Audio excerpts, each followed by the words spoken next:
The Eyes of the Panther by Ambrose Bierce. 4. An Appeal to the Conscience of God. Jenner Brading, attorney at law, lived in a cottage at the edge of the town. Directly behind the dwelling was a forest. Being a bachelor, and therefore, by the draconian moral code of the time and place, denied the services of the only species of domestic servant known thereabout, the hired girl, he boarded at the village hotel, where also was his office. The woodside cottage was merely a lodging maintained, at no great cost to be sure, as an evidence of prosperity and respectability.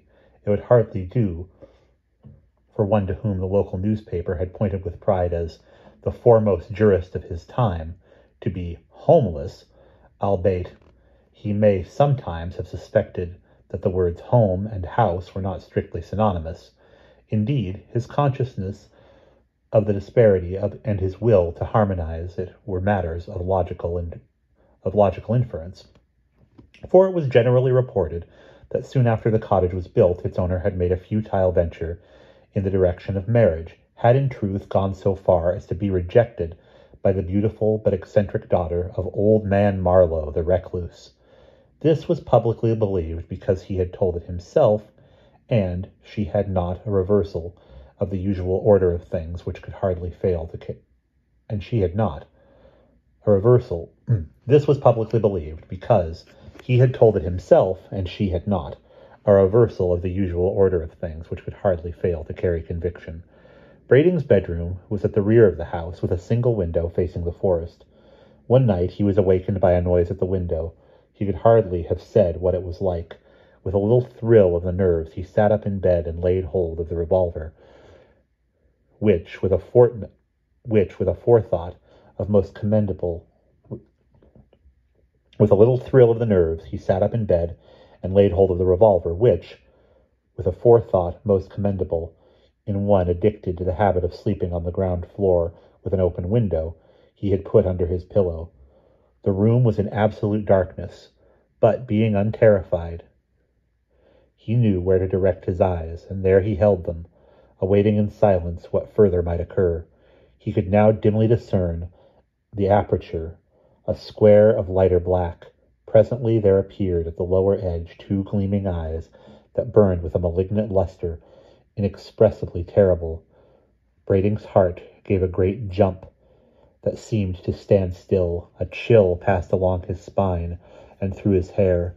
He felt the blood forsake his cheeks. He could not have cried out, not to save his life, but being a man of courage, he would not, to save his life, have done so if he had been able. Some trepidation his cowardly body might feel, but his spirit was of sterner stuff.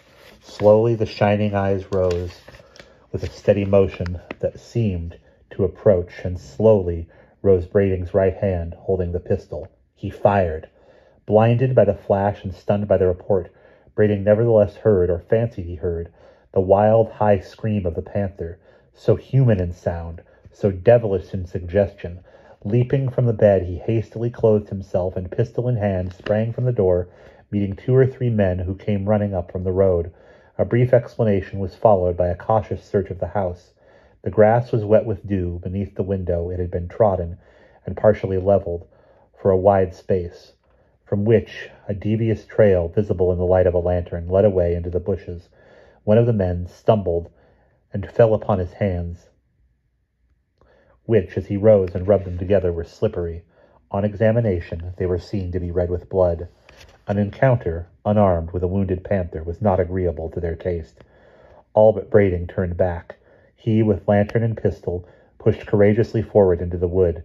Passing through a difficult undergrowth, he came into a small opening, and there his courage had its reward, for there he found the body of his victim. But it was no panther.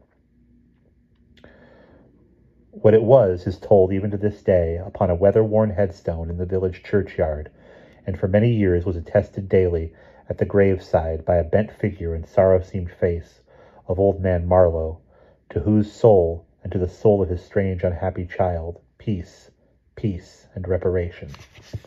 And that is the end of the story.